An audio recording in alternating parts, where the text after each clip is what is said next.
कि शब्द संभाल के बोलिए।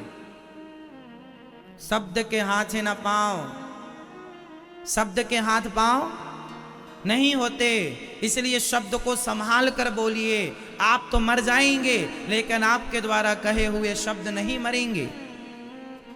साइंस इस बात को मानता है कि हमारे द्वारा कहे शब्द ब्रह्मांड में घूमते रहते हैं। एक ऐसा सॉफ्टवेयर बनाने पर काम किया जा रहा है जो ब्रह्मांड में घूमते हुए शब्दों को रिकॉर्ड कर सके। जो बात मैंने 10 साल पहले कही थी उसे भी रिकॉर्ड किया जाए, इस पर अभी साइंस काम कर रहा है। भगवान श्री कृष्ण ने अर्जुन को जो ज्ञान गीता में सुनाया था, भगवान की आवाज में वही ज्ञान रिकॉर्ड करने की कोशिश की जा रही है साइंस के द्वारा। ब्रह्मांड में शब्द घूमते हैं। 5,500 साल पहले भगवान श्री कृष्ण ने जो कहा वह भी ब्रह्मांड में घूम रहा है ना। ध्रुव जी ने जो कहा, प्रहलाद जी ने जो कहा वो भी घूम रहा। सबको रिकॉर्ड किया जा सकता है। अब वो सॉफ्टवेयर होए तो किसने क्या कहा था, अब काम चल रहा उस पर। साइंस कहां तक पहुंचेगा वो अलग सब्जेक्ट है, पर शब्द नष्ट नहीं होते ये याद रखिएगा। शरीर नष्ट होता है, शब्द नष्ट नहीं होते, क्योंकि शब्द ब्रह्म है और ब्रह्म नष्ट होता नहीं है। इसलिए मेरी माँ, आप लोग बोलने के पहले विचार जरूर किया करो कि आप क्या बोलने जा रहे हैं। कई बार बोलने में विवाद हो जाता है। सारे झगड़े की फसाद क्या है, सारे झगड़े की जड़ क्या है? शब्द। हाँ या ना? बोलो हाँ या ना। झगड़ा कहां से स्टार्ट होता है? शब्दों से। इसलिए शब्द संभाल के बोलिएगा, कुछ भी ना बोल दीजिएगा। आप मैया कुछ भी बोल देती हो, अरे तुम्हारी बहू के तो बेटा नहीं है, अभागिन है तुम्हारी बहू, ऐसा लोग बोल देते हैं। यदि तुमने किसी को अभागिन कह दिया, शब्द रिकॉर्ड हो गया। क्या है ना कि बात जवान से और तीर कमान से निकल गया, फिर वापस हो ही नहीं सकता। आपने किसी को कह दिया कि तेरे बहू के बेटा नहीं है, तू अभागिन है। अब वो जो अभागिन निकल गया ना, वो इस ब्रह्मांड में गूंजता रहेगा, अभागिन है, अभागिन है, अभागिन है। और वही शब्द फिर वापस आपके आने वाली पीढ़ी में किसी को पकड़ लेगा। फिर तुम्हारे ही कुल खानदान में कोई ऐसी हो जाएगी जिसके नहीं होगा बच्चा, और फिर वो शब्द वापस उस पे आ जाएगा, अभागिन है। जो कहा है वो सुनना तो पड़ेगा। ये प्रकृति गोल है ना, वापस होता है। आप दीवार पर एक बॉल मारिए, जितनी तेजी से आप बॉल मारेंगे उतनी तेजी से बॉल, हाँ या ना मैया? सो रही हो मेरी मां? सुनो, आप बॉल जितनी तेजी से दीवार पर मारेंगे उतनी तेजी से बॉल वापस आएगी। यही प्रकृति का संतुलन है। आप जो शब्द कहते हैं वह शब्द आपकी तरफ बड़ी तेजी से वापस आते हैं।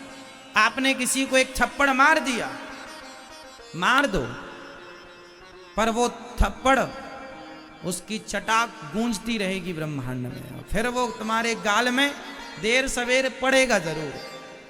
कौन मारेगा? तुम्हारा बाप मारे, शेर को सवा शेर मिलेगा, मारेगा जरूर। इसलिए हम ये ना सोचें कि हम पावरफुल हैं, कह दें कुछ भी, बोल दें कुछ भी, ना, मनमानी नहीं चलेगी। इसलिए विचार कर लो। तो आज से आप कितने लोग हैं जो शब्दों को संभाल कर बोला करेंगे? कितने लोग बोलेंगे आज से? जो मुंह में आया वो नहीं बोलेंगे, पहले अपना विवेक से फिल्टर करेंगे, इसमें से कितना बोलने लायक है कितना बोलने लायक। भाई आप घर में गेहूं पिसवा कर जब आटा लाते हैं ना, तो उस आटे को भी रोटी बनाने के पहले चलनी से चालते हैं। तो जब चाले हुए आटे की रोटी बनाते हैं, कोई कचरा ना जाए, तो फिर शब्दों को भी तो अपने विवेक की चलनी से चाल लो। इनमें से कितने शब्द प्रयोगी हैं, उपयोगी हैं, और कितने अनुपयोगी हैं।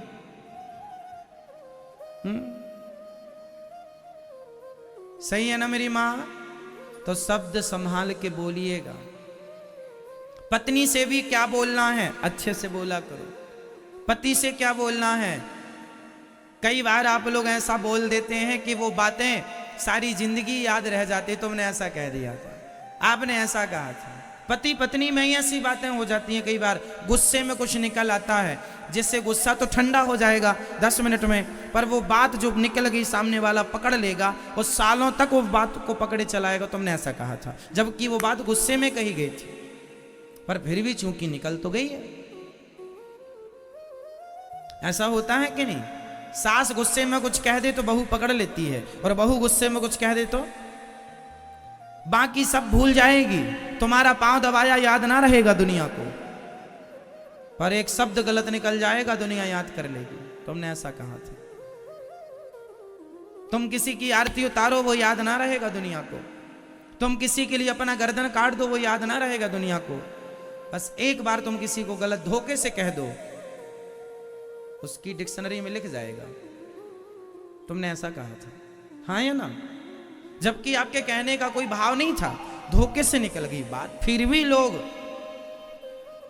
पकड़ लेते हैं। इसलिए शब्दों में बड़ी जान होती है मेरी माँ। इन्हीं से आरती अरदास और अजान होती है। यही समुद्र के वह मोती हैं, जिनसे इंसानों को इंसानों की पहचान होती है। ये वाणी बहुत मायने रखती है। इसलिए शब्दों को संभालिए। बोलो यदि पहले तुम तौलो, फिर मुख को खोला करना। पुष्प नहीं बन सकते हो तो कांटे बनकर। ठीक है मेरी मां। भागवत जी महाभारत का युद्ध सिखाता क्या है कि संभाल के बोलना है शब्द। दुर्योधन और कर्ण की तरह कुछ भी नहीं बोल देना कि आज तुम्हारा शासन है तो बोल दिया ना। अच्छा, तीसरी बात महाभारत ये सिखाती है, देखो एक तरफ सिखाती है उल्टा बोलो मत, और दूसरा ये सिखाती है चुप रहो मत। बताओ चुप रहना अच्छा है कि बुरा है? फटाफट बताओ। हम महाभारत से वो चीजें निकाल कर देंगे आपको जो आपके लिए हितकर है, लाभदायक। मैया सो रही हो मेरी माँ? रात को आज सोई नहीं मेरी माँ?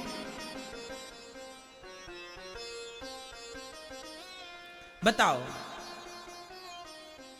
चुप रहना अच्छा है कि बुरा है? जोर से। अच्छा है? चलो आप कह रहे हैं अच्छा है, तो भरी सभा में द्रौपदी की साड़ी खिंच रही है, वो हेल्प के लिए मदद के लिए चिल्ला रही है, और भीष्म पितामह चुप हैं, तो ऐसा चुप होना सही है? जहां बोलने का काम है वहां चुप मत रहना है, और जहां चुप रहने का काम है वहां बोलना मत। अब ये आपको डिसाइड करना पड़ेगा कि कहां चुप रहना है और कहां। ये ज्ञान आपका है, ये कोई स्कूल में नहीं पढ़ाया जाएगा कि कहां बोलना और कहां।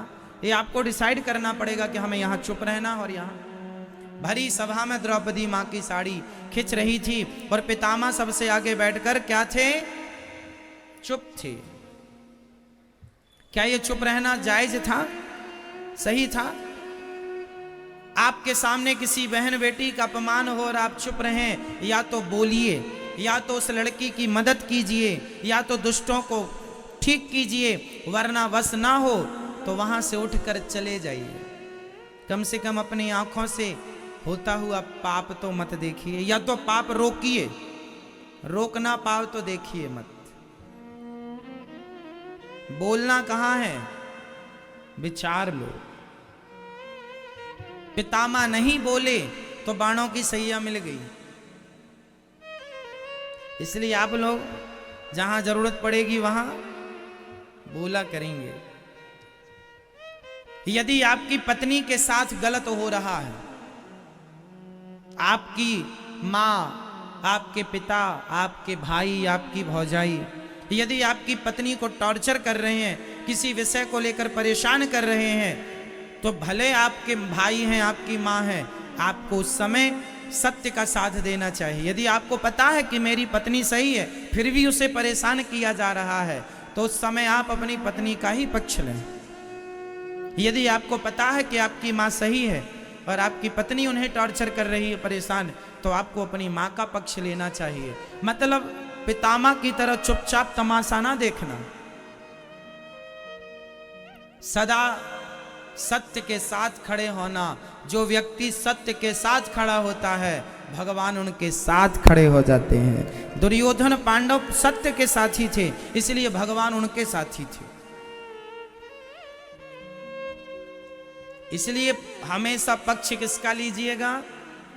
सही का, सत्य का। सत्य यदि तुम्हारी पत्नी सही है तो उसका लो, मां सही है उसका लो। कोशिश ये करो कि हम सत्य के साथ रहें, किसी प्रकार से किसी पर अत्याचार ना हो, ना हम अत्याचार करें ना हमारे द्वारा इस अत्याचार को सहन किया जाए। ठीक है, पितामह ने चुप्पी साध ली, बाणों की सैया मिल गई।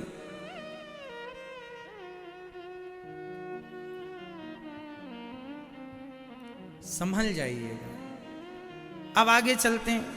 महाभारत में एक बढ़िया सीख यह भी है कि हमें आंखों में पट्टी नहीं बांधनी चाहिए। माता गांधारी ने पट्टी बांध ली ना, किसके लिए बांधा? अपने पति के लिए, कि वो अंधे हैं तो मैं भी पट्टी बांधूंगी। अब बताइए, आपका पति यदि अंधा है तो क्या आप भी पट्टी बांध लेंगी? तो ये समझदारी हुई? क्यों? मुझे लगता है आज की स्त्री इतनी गैर जिम्मेदार नहीं होगी जितनी गैर जिम्मेदार ये मां है। तुम्हारी आंखों में पट्टी बांधने के कारण ही, अच्छा माता गांधारी ने आंखों की पट्टी उतारी, पर जब उतारी तब तक देर हो गई। आपको पता है गांधारी जी ने अपनी पट्टी उतारी थी, कब उतारी थी? दुर्योधन को बचाने के लिए।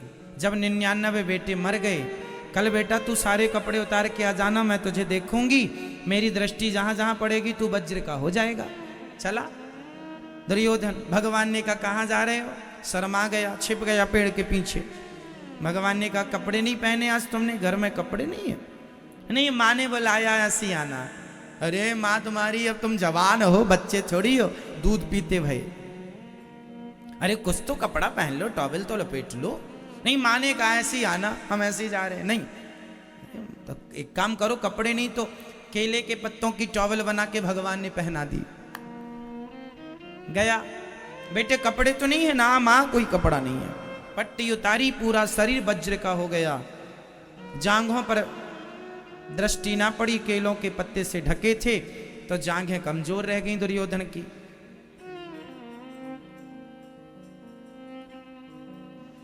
गांधारी मां ने पट्टी उतारी थी इसलिए कि मैंने जीवन भर जितनी तपस्या की है, पतिव्रता नारी का सारा पुण्य मैं अपने पुत्र को दे दूंगी ताकि मेरा पुत्र अमर हो जाए। क्यों? दुर्योधन जैसे बेटे को अमर करना चाहती है गांधारी, ताकि और महिलाओं के कपड़े उतारता रहे। ऐसे बेटे के लिए तुम आंख खोल रही हो मेरी मां। आपने अपनी आंखों की पट्टी उतार दी ना मां गांधारी आपने। यदि ये पट्टी आपने तब उतारी होती जब द्रौपदी की लाज लुट रही थी, द्रौपदी की लाज लुट रही थी, तब पट्टी उतार करके तुमने अपने बच्चों को सही रास्ता दिखाया होता, तो आज तुम्हें पट्टी उतारने की जरूरत ना पड़ती। यहां पर मां गांधारी ने पट्टी तो उतारी आंखों की, पर उतारने में जरा देर हो गई। आप लोग भी अपनी आंखों की पट्टी समय से उतार लेना। पुत्र मोह पुत्री मोह में ना पड़ जाना। जब तक अक्कल आएगी तब तक बच्चे बिगड़ जाएंगे। समय से बच्चों को संस्कार, समय से बच्चों को वो ज्ञान जो उन्हें मिलना चाहिए। आजकल बच्चों को शिक्षा तो मिलती है, संस्कार नहीं मिलते, जिसके कारण समाज गलत रास्ते पर चला जा रहा है। आपको क्या लगता है स्कूल में ही पढ़ाएंगे सब? स्कूल में ही पढ़ाएंगे सब? स्कूल में कुछ ना पढ़ाया जाएगा। संस्कार स्कूलों के आश्रित ना रहिएगा, संस्कार घर पर ही दीजिएगा। स्कूलों में तो गा से गधा पढ़ाते हैं।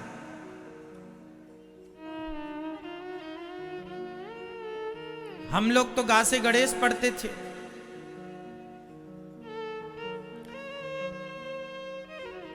आ से अनार पढ़ाया जाता है, जबकि होना चाहिए आ से अर्जुन पढ़ाया जाए। आ अर्जुन का कर्ण का कर्ण का से कर्ण, आ से अर्जुन, गा से गणेश, हा से हरिश्चंद्र, रा से राजा दिलीप, रा से राम,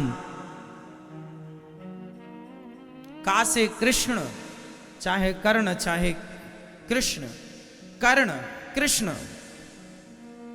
तो हमें का से कृष्ण पढ़ाया जाता, रा से राम पढ़ाया जाता, हा से हरिश्चंद्र पढ़ाया जाते, आ से अर्जुन पढ़ाया जाता। तो सोचो आपके बच्चों के संस्कार कैसे होते, उनका भविष्य कैसा होता।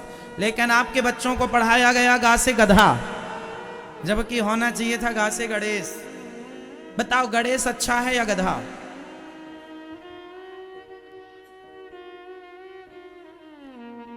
अनार का आम का।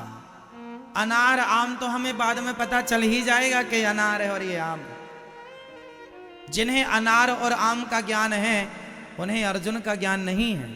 इसलिए आ से अर्जुन, अर्जुन के बारे में पढ़ो। अर्जुन कौन है, क्यों उनका नाम आज तक है?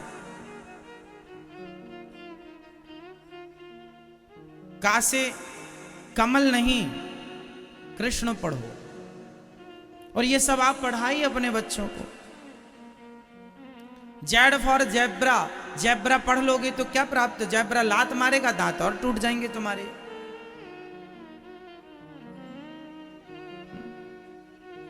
इसलिए जरूरत इस चीज की है कि आप अपने बच्चों की जो पढ़ाई है, शिक्षा है, उसमें संस्कार आप डालें।